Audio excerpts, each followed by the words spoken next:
बमन ईरानी एक ऐसा नाम जो फिल्म इंडस्ट्री में देर से आया, लेकिन जब आया तो हर किरदार पर अपनी अमिट छाप छोड़ गया। आज उन्हें हम डॉक्टर अस्थाना, वायरस या डेवी भाई जैसे मजेदार और दमदार किरदारों के लिए जानते हैं, लेकिन बहुत कम लोग जानते हैं कि इस मुस्कुराते चेहरे के पीछे कितनी परतें हैं संघर्ष की, आत्मसंशय की और ढेर सारा जुनून।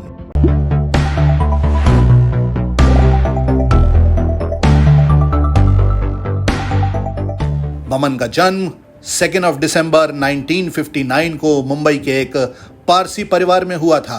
किस्मत का पहला झटका उन्हें जन्म से पहले ही लग गया जब उनके पिता का निधन हो गया।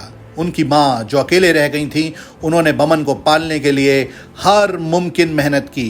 बमन बचपन में बहुत शर्मीले थे, लेकिन इसके साथ ही उन्हें एक बहुत गहरी समस्या भी थी। वो हकलाते थे, बात करते वक्त उन्हें अटकता था और यही वजह थी कि वो अक्सर अकेले रहते थे, दोस्तों से कम मिलते थे। लेकिन उनकी माँ को मालूम था कि इस लड़के में कुछ तो खास है। उनकी माँ एक छोटा सा बेकरी स्टोर चलाती थी और वो चाहती थी कि बमन कुछ अलग करें, कुछ ऐसा जिससे वो खुद को बेहतर महसूस कर सकें। उन्होंने अपने बेटे को फिल्मों से परिचित कराया। पुराने English cinema, Charlie Chaplin, Peter sellers, Lawrence Olivier, ये बमन के असली गुरु बन गए। माँ कहती थी, एक्टर बनना है तो सिर्फ डायलॉग मत देख, उसकी चाल देख, उसकी सांसें देख। और बमन हकलाने के बावजूद रोज शीशे के सामने खड़े होकर डायलॉग की प्रैक्टिस करते थे, उन्हें दोहराते थे, एक्सप्रेशंस की प्रैक्टिस करते थे, लेकिन अकेले, चुपचाप, पूरे दिल से। स्कूल खत्म होने के बाद बमन ने होटल मैनेजमेंट की पढ़ाई की और फिर उन्हें नौकरी मिली मुंबई के सबसे प्रतिष्ठित ताजमहल होटल में, जहां वो रूम सर्विस वेटर थे। सुबह से रात तक ट्रे लेकर कमरे कमरे जाते, लोगों को चाय कॉफी परोसते। कोई और होता तो शायद इस काम को एक थकाऊ मजदूरी समझता, लेकिन बमन ने इस काम के दौरान भी ऑब्जर्व करना शुरू किया। कौन कैसे खाता है, कौन कैसे बैठता है, कौन कैसे मुस्कुराता है, ये सब उनके अंदर के अभिनेता के लिए एक तरह की ट्रेनिंग बन गया। लेकिन जिंदगी यूं ही नहीं रुकती। कुछ समय बाद जब होटल की नौकरी से हटना पड़ा तो उन्होंने घर की बेकरी संभाल ली। सुबह सुबह पाव, बन, खारी बिस्किट पैक करके दुकानदारों तक पहुंचाना, ये बमन की नई रूटीन बन गई। लेकिन फिर भी दिल में कलाकार तो जिंदा ही था। कुछ समय बाद उन्होंने अपनी जमा पूंजी से एक कैमरा खरीदा और बन गए फोटोग्राफर। शुरुआत में वो बच्चों के स्कूल फोटोग्राफ्स खींचते थे। एक बार उन्होंने 20 रुपए प्रति फोटो के हिसाब से एक स्कूल का स्पोर्ट्स डे कवर किया और वहीं से उन्हें थोड़ा नाम और कुछ ग्राहक मिलने लगे। फिर धीरे धीरे वो थिएटर ग्रुप्स के फोटोग्राफर बन गए। पारसी थिएटर, गुजराती नाटक, जहां जहां कैमरे की जगह मिलती वो पहुंच जाते। एक दिन एक थिएटर डायरेक्टर ने उन्हें फोटो खींचते हुए देख लिया। पूछा, कभी एक्टिंग की है? बमन बोले, नहीं, लेकिन करनी है बस। फिर क्या था, उन्हें एक छोटे से रोल में कास्ट कर लिया गया। स्टेज पे खड़े हुए और डर भी लगा, लेकिन अजीब बात यह थी कि वहां हकलाहट गायब हो गई थी। वहां बमन नहीं था, वो किरदार था जिसे वो निभा रहा था। यहीं से शुरू हुआ उनका असली एक्टिंग करियर। अगले कई सालों तक उन्होंने थिएटर में पसीना बहाया। दिन में फोटोग्राफी करते, रात को नाटक। सालों तक एक भी फिल्म का ऑफर नहीं मिला, लेकिन बमन का भरोसा कभी नहीं टूटा। फिर आया वो दिन जिसने उनकी पूरी जिंदगी बदल दी।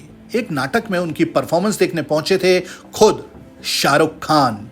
शो के बाद शाहरुख सीधे बमन के पास आए और बोले, तुम्हें कैमरे के सामने होना चाहिए। उसके बाद शाहरुख ने अपने प्रोडक्शन हाउस में एक शॉर्ट फिल्म बनाई, the man who had no name, जिसमें बमन को लीड रोल मिला।